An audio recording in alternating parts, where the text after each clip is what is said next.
नमस्कार दोस्तों, स्वागत है आप सभी का पाथ फाइंडर पर। So in a very very interesting development, Indian government के द्वारा अब ऑफिशियली गयाना को अप्रोच किया गया है अपनी क्रूड ऑयल की रिक्वायरमेंट्स को पूरा करने के लिए। गयाना दोस्तों एक छोटा सा देश है जो कि साउथ अमेरिकन कॉन्टिनेंट में हमें देखने को मिलता है। आप लोग यहां पे देख पाएंगे, ये वाली खबर जो है मिंट की सामने आई है, India eyes Guyana's oil in order to meet the demand. Now वैसे तो इसके पीछे काफी सारे कारण हैं, लेकिन एक जो बहुत ही ज्यादा सरप्राइजिंग कारण है वो ये है कि इंडिया का जो अभी बहुत बड़ा इनफैक्ट लार्जेस्ट सप्लायर बन चुका है क्रूड ऑयल का रशिया, वहां से जो हमारे इंपोर्ट्स हैं वो अब कम होने वाले हैं, बिकॉज रशिया अब ज्यादा तेल बेसिकली चाइना को बेच रहा है एज कंपेयर टू इंडिया। इसका डेटा जो है वो रिसेंटली सामने आया है, इस डेटा के बारे में भी आपको जानकारी दी जाएगी और क्या क्या कारण है जिसकी वजह से इंडिया ने अब गयाना को अप्रोच किया है अपने कच्चे तेल की डिमांड को लेकर, उसको भी समझा जाएगा। आइए शुरू करते हैं दोस्तों मेरे साथ। मेरा नाम है अनिरुद्ध।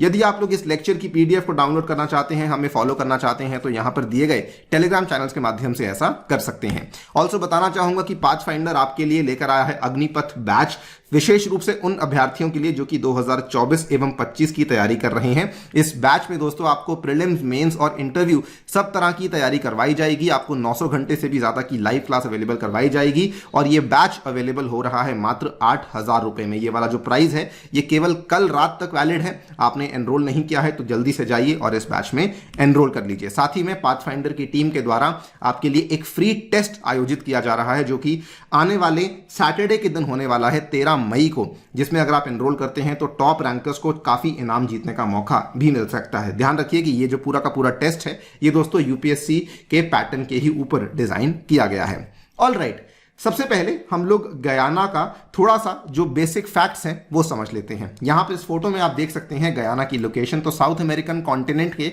ऑलमोस्ट उत्तरी भाग में आपको गयाना देखने को मिल जाता है। इसकी जो कैपिटल सिटी है उसका नाम है दोस्तों George town.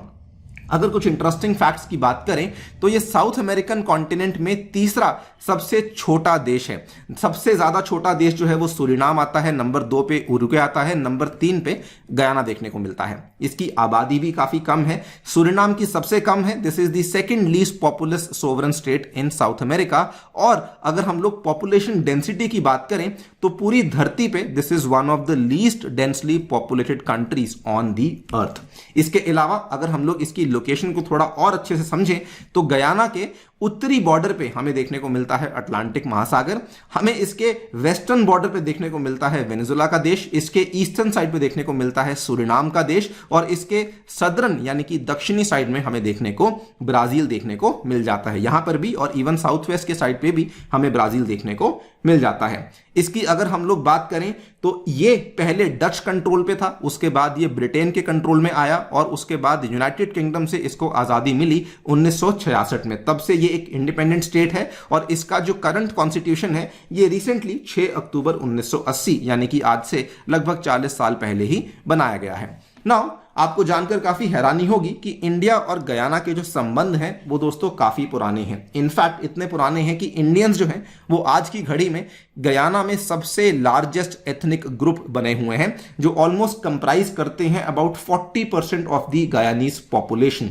In fact recently Guyana के जो प्रेसिडेंट हैं मोहम्मद इरफान अली एंड जो वाइस प्रेसिडेंट हैं भारत जागदेव, ये इंडिया के दौरे पर आए थे with the two countries discussing areas of corporation including oil and gas industry. ये वाली जो डेवलपमेंट है ये आई थिंक इसी साल जनवरी महीने के आसपास की डेवलपमेंट है। और रिसेंटली हमारे जो विदेश मंत्री हैं डॉक्टर एस जयशंकर, ये भी गयाना के दौरे पर गए थे। ये डेवलपमेंट हमें देखने को मिली थी अप्रैल के आखिरी हफ्ते में।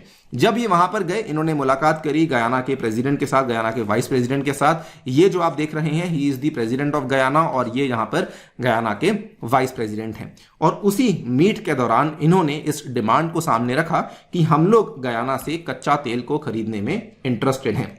सवाल ये आता है कि इंडिया बेसिकली गयाना के पास क्यों गया है। देखिए दो तरह के फैक्टर्स हैं, डिमांड एंड सप्लाई। डिमांड की बात करते हैं तो इंडिया बहुत बड़ा कंज्यूमर है। इंडिया जो है वो दोस्तों almost 5 million barrels per day को कंज्यूम करता है। हमारी जो रिक्वायरमेंट है वो बहुत ही ज्यादा है। लेकिन प्रॉब्लम आती है सप्लाई में। सप्लाई के केस में क्या है, नंबर 1 फैक्टर देखिए, पिछले महीने की बात है, ओपेक प्लस कंट्रीज के द्वारा एक ऑयल आउटपुट कट को अनाउंस किया गया जिसमें कि ओपेक प्लस के के एक तरीके से लीडर मान लीजिए, सऊदी अरेबिया ने यह कहा कि हम लोग डेली बेसिस पे 5 लाख बैरल्स पर डे का कट करने वाले हैं, जिसको कि हम लोग मई महीने से शुरू करेंगे और ये 2023 के अंत तक जाने वाला है। इसके साथ ही पीछे लगते हुए जो और भी देश थे, जैसे कि यूएई, जैसे कि कुवैत, जैसे कि इराक, जैसे कि ओमान, अल्जीरिया, इन्होंने भी बड़े बड़े कट्स को अनाउंस किया, starting from 1,44,000 barrels per day, 1,28,000, 2,11,000, 40,000, 48,000, ये सभी देशों ने इन कट्स को अनाउंस किया।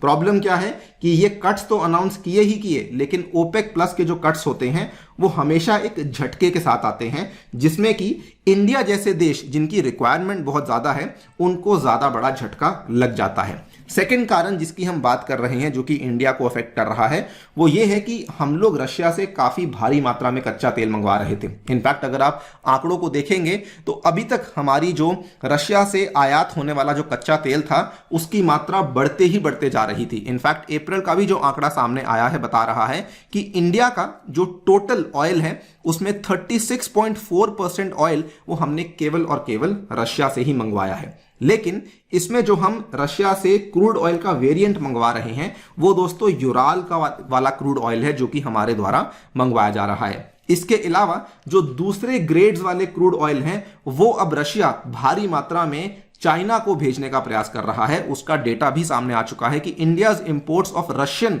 रिफाइंड प्रोडक्ट्स इसमें 31% की गिरावट देखने को मिली है और केवल 1.25 लाख बैरल्स पर डे ही हमारे भारत में आ रहे हैं। वहीं पे चाइना में देखेंगे तो Chinese imports of Russian products has increased 44% to 3,21,000 barrels per day. और इसी की वजह से क्योंकि वहां पर बहुत ज्यादा तेल जा रहा है इसीलिए इंडिया अब ऑल्टरनेटिव्स को ढूंढना शुरू कर चुका है। ऑल्सो क्योंकि रशिया के जो ऑयल पे जो डिस्काउंट थे वो भी अब काफी कम हो चुके हैं, ये भी एक कारण है कि इंडिया इसके चलते नए नए विकल्पों को ढूंढने का प्रयास कर रहा है। रही बात गयाना की, तो इंडिया गयाना को लेकर काफी कॉन्फिडेंट है क्योंकि आज से 2 साल पहले की बात है, हमारी जो पीएसयू कंपनी IOCL है इन्होंने ऑलरेडी एक ट्रायल रन कर लिया था। एक क्रूड ऑयल का कार्गो इन्होंने मंगवाया था गयाना से to conduct a successful trial run और ये प्रॉपरली सक्सेसफुल हुआ था और ये पता लगा लिया गया था कि यहां से अगर तेल मंगवाते हैं तो क्या क्या प्रॉब्लम्स आती हैं, लॉजिस्टिक्स कैसे होते हैं, वो सारी चीजें यहां पे सॉर्ट आउट हो चुकी हैं। नाउ इंडिया की जो लेटेस्ट डिमांड है इसको लेकर गयाना ने क्या कहा है, गयाना ने कहा है कि देखिए लॉन्ग टर्म सप्लाई कॉन्ट्रैक्ट हम लोग भी साइन करने में इंटरेस्टेड हैं भारत के साथ। एक तो ऑब्वियसली क्योंकि हमारे अच्छे हिस्टोरिकल रिलेशंस हैं इंडिया के साथ, एंड सेकेंडली अगर हम लोग एक लॉन्ग टर्म सप्लाई कॉन्ट्रैक्ट को साइन करते हैं तो उससे दोनों देशों के लिए ही एक विन विन बन जाता है। हमारे लिए एक सिक्योर्ड इनकम बन जाती है, इंडिया के लिए एक secured source of crude oil supply बन जाता है।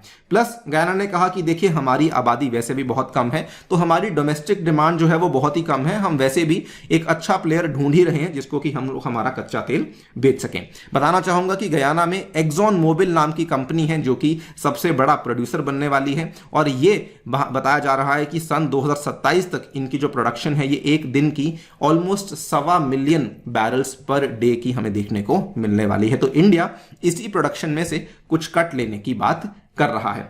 मेरे अकॉर्डिंग बहुत ही अच्छा फैसला है जो कि इंडिया के द्वारा किया गया है। इनफैक्ट हम लोग पिछले साल से ही इस चीज को करना शुरू कर चुके हैं। लास्ट ईयर भी इंडिया ने 3 अलग अलग कंट्रीज को अप्रोच किया था जिसमें नंबर 1 पे नामीबिया है, government is in talks for long term Namibian crude contracts. उसके बाद ब्राजील के साथ और इवन कोलंबिया के साथ हमने लॉन्ग टर्म सप्लाई कॉन्ट्रैक्ट्स को साइन किया था। आप लोग यहां पे देख सकते हैं BPCL signs pact with Brazil's Petrobras in order to diversify the crude oil sourcing, और यहां पर भी IOC inks pacts with Colombia's Ecopetrol in order to boost energy security. बताना चाहूंगा कि ब्राजील और कोलंबिया भी दोस्तों साउथ अमेरिकन देश ही माने जाते हैं। तो हम लोग हमारी डाइवर्सिफिकेशन काफी अच्छे तरीके से कर रहे हैं और ये जो गयाना के साथ लिया जाने वाला कदम है ये उसी डाइवर्सिफिकेशन में एक और बड़ा कदम है जो कि हम लोग ले रहे हैं। बाकी आप लोग की क्या राय है हमें कमेंट सेक्शन में जरूर बताइएगा।